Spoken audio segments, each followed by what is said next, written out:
Urdu news کے قارئین سعودی عرب میں ملازمت، اقامہ اور دیگر امور سے متعلق سوالات پوچھتے ہیں۔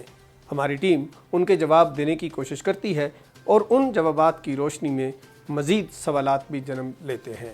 ایسے ہی کچھ سوالوں کے جواب آج بھی دیے جا رہے ہیں۔ سوال کیا گیا ہے کہ اقامہ ایکسپائر ہونے پر جرمانہ کب عائد ہوتا ہے؟ کیا ڈیپورٹ بھی کیا جا سکتا ہے؟ جوازات کی جانب سے مقررہ قانونی نکات میں کہا گیا ہے کہ اقامہ ایکسپائر ہونے کے 3 دن بعد جرمانہ عائد ہوتا ہے، جو پہلی بار کے لیے 500 ریال ہوتا ہے۔ اگر دوسرے برس بھی اقامہ کی تجدید میں تاخیر ہو تو جرمانہ 1000 ریال ہو جائے گا، جبکہ تیسری بار تاخیر پر غیر ملکی کارکن کو ڈیپورٹ کیا جاتا ہے۔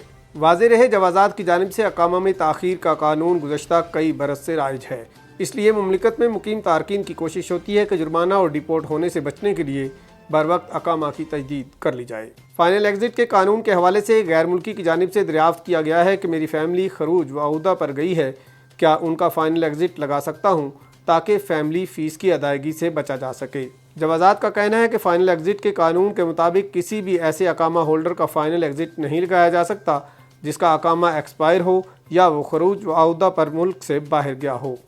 اس سوال کے 2 حصے ہیں۔ دوسرا سوال اہم ہے کیونکہ سائل کا بنیادی مسئلہ فیملی فیس ہے، جو کہ سالانہ بنیاد پر وصول کی جاتی ہے۔